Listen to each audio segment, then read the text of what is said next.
Exam sir पर है, दोस्तों के कॉल आ रहे हैं, दोस्त पूछ रहे हैं, पेरेंट्स के कॉल आ रहे हैं, सिलेबस कंप्लीट नहीं हुआ अब तक, किसको क्या क्या जवाब दें, ये सोच के हम परेशान हो जाते हैं। तो बच्चों, आज मैं आपकी परेशानी को दूर करने के लिए आपके लिए 5 ऐसे टिप्स लेके आया हूं जिससे आपको कम समय में सिलेबस कंप्लीट करने में बहुत मदद मिलेगी। बच्चों, शुरुआत करते हैं एक छोटी सी कहानी से। एक समय की बात है, एक गांव में 2 भाई रहते थे। इसमें छोटे भाई का नाम हर्ष था और बड़े भाई का नाम समर था। हर्ष की उम्र 6 वर्ष थी और समर की उम्र 10 वर्ष थी। एक दिन दोनों भाई खेलते खेलते दूर जंगल की ओर निकल गए। वहां पर जाने के बाद वहां जंगल और झाड़ी होने की वजह से एक झाड़ियों के पीछे छुपे हुए कुएं में समर का पैर फिसला और वो गिर गया। वो गिरते हुए चिल्लाने लगा, बचाओ बचाओ। यह देख हर्ष परेशान हो उठा और आसपास वो लोगों को मदद के लिए दौड़ पड़ा, लेकिन सुनसान जगह होने की वजह से उसको मदद के लिए कोई नहीं मिला। ऐसे में अचानक हर्ष की नजर पड़ी कुएं के पास ही रखे एक बाल्टी और उससे बंधे रस्सी में। हर्ष ने फौरन वो रस्सी उठाई और कुएं में लटका दिया। लटकाकर हर्ष अपने पुरजोर कोशिश के साथ उस रस्सी को धीरे धीरे खींचने लगा और समर को बाहर निकालने की कोशिश करने लगा। बेचारा हर्ष अपनी पूरी मशक्कत के बाद आखिरकार समर को बाहर निकलने में समर्थ हो पाया। इसके बाद दोनों बच्चे खुशी खुशी घर चले गए और गांव में लोगों को अपनी आप बीती सुनाई। उनकी बातें सुनकर लोगों को यकीन नहीं हुआ। उनकी बातों पर यकीन करने वाला कोई नहीं था। लोग कहते थे, भला हर्ष जिससे एक बाल्टी तक नहीं उठती, वो समर को भला कैसे खींच सकता है। ऐसे में उस पूरे गांव में सिर्फ एक व्यक्ति था जो उन दोनों बच्चों की बातों पर यकीन किया। वो थे गांव के सबसे बुद्धिमान आदमी, एक बूढ़े काका। तो लोगों ने उनसे पूछा, आपने कैसे इनके बातों पर यकीन कर लिया? तो मुस्कुराते हुए बूढ़े काका ने जवाब दिया कि बात यह है कि जब हर्ष समर को बाहर निकाल रहा था, उस समय हर्ष को यह बताने वाला कोई नहीं था कि ये तुम नहीं कर सकते हो। बात बस इतनी सी है। अगर हमें खुद पर शक होने लगे या खुद पर डाउट होने लगे तो सामने वाला उस शक को यकीन में बदलने में देरी नहीं करता है।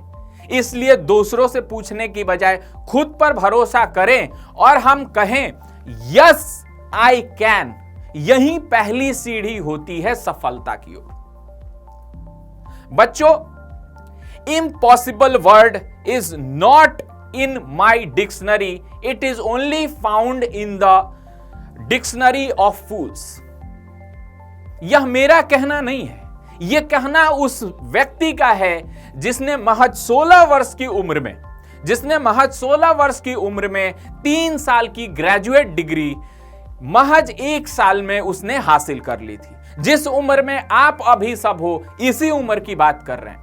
जी हां, वो महान शख्सियत कोई और नहीं था, वो था महान योद्धा नेपोलियन बोनापार्ट। और नेपोलियन बोनापार्ट के बारे में भला कौन नहीं जानता है। तमाम बड़े बड़े युद्ध लगभग पूरे यूरोप पर एक समय राज करने वाला नेपोलियन कहता था, असंभव शब्द मेरे लिए हैं ही नहीं।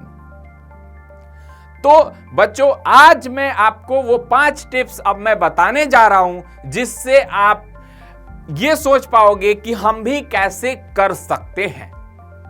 तो पेन और पेपर उठाओ और नोट करना चालू करो। नोट करोगे तो वो दिमाग में भी जाएगा और उससे तुम्हें फायदा भी मिलेगा।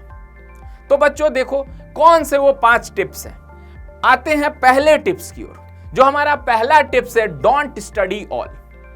समय नहीं बचा कि सारा सिलेबस कवर करो, समय नहीं बचा कि सब कुछ पढ़ पाओ, इसलिए सारा मत पढ़ो। कुछ टॉपिक्स, कुछ चैप्टर्स को टारगेट करो। मतलब एक वो पोर्शन जो बहुत ज्यादा इंपॉर्टेंट है उसको बोलेंगे मोस्ट इंपॉर्टेंट चैप्टर्स।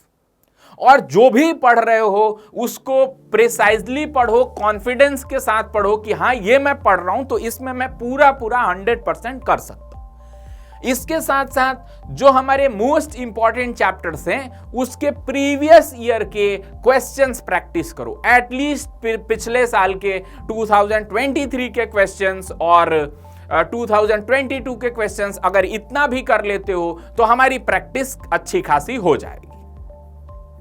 बच्चों, ये करने से हमारा कम समय में टारगेट अचीव हो सकता है। अब इसके लिए मैं एक छोटा सा एग्जाम्पल आपको दूंगा। जैसे मान लीजिए आपको एक ऊंचा पहाड़ चढ़ना है। ऊंचा पहाड़ चढ़ना है तो आप क्या सोचोगे कि कम से कम सामान हो। ऐसा नहीं कि पूरा बैकपैक भर लिया, वहां पर खाने की चीजें और सारी चीजें भर ली।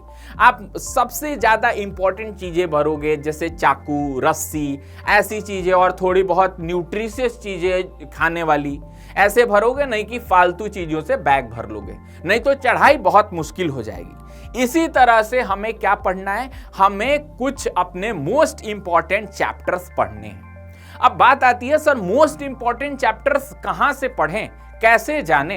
तो बच्चों, इसके लिए एलन डिजिटल ने आपको उड़ान सीरीज में सभी चैप्टर्स के टॉपिक वाइज स्टैटिक्स बताए थे तीनों सब्जेक्ट में, कि कौन से पार्ट, कौन से सब टॉपिक सबसे ज्यादा इंपॉर्टेंट है, और इसके साथ साथ उनकी इंपॉर्टेंस भी बताई गई थी कि ये चैप्टर कितना इंपॉर्टेंट है। आपके लिए वो मेहनत भी हमने बचा ली, वो भी हमने करके दे दिया। इसके बाद हमारे पास जो दूसरा पॉइंट है वो डेडलाइन। डेडलाइन ऐसी चीज है जिसके अंदर ही किसी भी टारगेट को अचीव किया जा सकता है। डेडलाइन के बिना कुछ भी पॉसिबल नहीं है। तो सबसे पहले तुमने जो सिलेबस सेलेक्ट किया है, तुमने जो चैप्टर सेलेक्ट किया, उसके एक एंड डेट डिसाइड करो और उसके अंदर कवर करने की कोशिश करो। अब डेडलाइन का इंपॉर्टेंस क्या है उसको हम एक छोटी सी कहानी से समझ सकते हैं। छोटी लेकिन बहुत ज्यादा इंपॉर्टेंट है। आपने सबने सर्जिकल स्ट्राइक के बारे में सुना होगा, जब इंडिया ने पीओके में जाकर आतंकवादियों को मारकर और वापस आ गया था। उसकी सबसे इंपॉर्टेंट बात थी डेडलाइन। वो मिशन इसलिए सक्सेस हुआ था क्योंकि उसकी एक डेडलाइन थी कि रात के अंधेरे में हिट करना है और सूरज उगने से पहले वापस आ जाना है। अगर ये डेडलाइन में सारा काम नहीं हुआ होता तो कुछ भी हो सकता था। तो इस तरह से वहां पर टारगेट अचीव कर लिया गया। इसी तरह से कोई भी टारगेट अचीव करने के लिए हमें एक डेडलाइन सेट करना ही होगा कि इस दिन तक हमें पूरा जो हमने डिफाइन किया है अपने लिए वो उसको कंप्लीट करके देना है। इसके बाद से अगर हम तीसरे पॉइंट की बात करें बच्चों, तो तीसरा पॉइंट हमारे पास शॉर्ट नोट मेकिंग है। बच्चों, जब मैं पढ़ाई करता था उस समय मैं अपने चैप्टर के नोट्स को 1 या 2 पन्ने में कंसाइज फॉर्म में बना लिया करता था। उसमें कुछ इंपॉर्टेंट फॉर्मूलेज होते थे और उससे रिलेटेड कुछ बातें जो हम अपने शब्दों में वहां पर लिखते हैं जब टीचर हमें बता रहे होते ताकि हमें उसको याद करने में मदद करे। इसलिए हमें ऐसे पॉइंट्स, ऐसे फॉर्मूले जो बहुत ही इंपॉर्टेंस रखते हैं उसको पूरे चैप्टर को 1 या 2 पेज में ले आए। इसका एक और बहुत बड़ा फायदा ये होता है कि जब हम एग्जाम देने जा रहे होते हैं उससे 1 या 2 दिन पहले हमारे पास इतने मोटे मोटे नोट्स होते हैं, सारे चैप्टर्स, सभी सब्जेक्ट्स को मिला के काफी सारे नोट्स होते हैं। वहां पर किसी पिन पॉइंटेड चीज को हमें ढूंढना पड़ता है। अगर हमारे दिमाग में क्लिक नहीं कर रहा है तो फिर हम नोट्स उठाने जाते हैं। ऐसे में हमें नोट्स उठाने और निकालने में काफी समय वेस्ट हो जाता है। अगर उस वक्त पर ये शॉर्ट नोट्स हों तो ये बहुत मदद मिलती है। हम काफी कम समय में उसको ढूंढ के और देख लेते हैं फटाक से। इसलिए शॉर्ट नोट्स की इंपॉर्टेंस बहुत ज्यादा है। उसके बहुत इंपॉर्टेंट पॉइंट्स ही लिखे और फॉर्मूला जो हम कस्टमाइज अपने फॉर्म में लिखे हैं, अपनी बातों के फॉर्म में लिखे हैं कि इसको कैसे याद किया जाए, वो चीज जरूर लिखें। तो ये हमारा तीसरा पॉइंट हो गया। इसके बाद से हम बात करते हैं चौथा पॉइंट। चौथा पॉइंट ये होता है शॉर्ट टर्म्स गोल सेट करें। शॉर्ट टर्म गोल्स का क्या मतलब है बच्चों? जैसे मान लीजिए मैंने एक एंड डेट सेट किया अपने सिलेबस के लिए कि इस दिन मैं अपना पूरा जो डिसाइडेड है वो मैं पूरा करूंगा। उसको मैं अगर एक बार ही लेकर चलूं तो मैं पूरा नहीं कर सकता हूं। उसको मुझे छोटे छोटे टारगेट्स में तोड़ना होगा। फॉर एग्जाम्पल, अगर मैंने पूरा फिजिक्स लिया कि इस दिन मेरी फिजिक्स खत्म होनी है तो उसको मैं चैप्टर वाइज डिवाइड कर दूंगा कि आज डे के एंड तक मुझे ये चैप्टर कर लेना है, फिर अगले डे के एंड तक ये चैप्टर्स कर लेने। ऐसे करके हमें पूरा सिलेबस उस डेडलाइन के अंदर मिल जाएगा। इसको समझने के लिए भी एक छोटा सा एग्जांपल देते हैं बच्चों। जैसे मान लीजिए क्रिकेट में एक बड़ा ह्यूज टोटल हमें चेस करना होता है। फॉर एग्जांपल 350 रन का टारगेट मिला और चेस करना होता है। तो जब बैट्समैन चेस करने उतरते हैं तो बैट्समैन का कहना यही होता है कि हम इसलिए चेस कर पाते हैं क्योंकि हम उस बड़े टारगेट की ओर नहीं देख रहे होते, हम लोकल टारगेट्स की ओर देख रहे होते हैं, जिसमें हम 50-50 रन का टारगेट रखते हैं, 50-50 रन की पार्टनरशिप बिल्ड करते हैं और ऐसे करके 50-50 करके 350 भी अचीव कर लिए जाते हैं। इसलिए जो हमारा गोल है, जो हमारा पूरा सिलेबस है, उसको कवर करने के लिए छोटे छोटे टारगेट्स में ब्रेक करना बहुत जरूरी है, तभी हम कम कर पाएंगे। बच्चों अब आते हैं इसमें अपने 5वें पॉइंट जो बहुत ज्यादा इंपॉर्टेंट है। 5वां पॉइंट है trust yourself and start right now.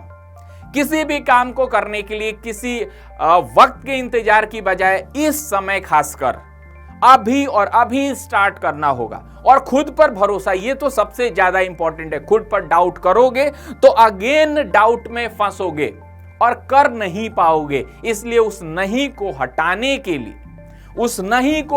के लिए अभी और अभी करना स्टार्ट कर दो, सब कुछ अच्छा होगा, ट्रस्ट में। ये दोस्त, ये फोन कॉल, ये व्हाट्सएप, ये इंस्टा और ये सोशल मीडिया, ये धरे के धरे रह जाएंगे और इसके लिए बहुत वक्त है। इसलिए सब कुछ छोड़कर सारा का सारा टाइम अपने पढ़ाई की ओर डेडिकेट करो और अभी स्टार्ट करो। इन शब्दों के साथ मैं आपसे विदा लेता हूं, फिर मिलता हूं किसी और वीडियो के साथ। तब तक के लिए goodbye, tata, all the best.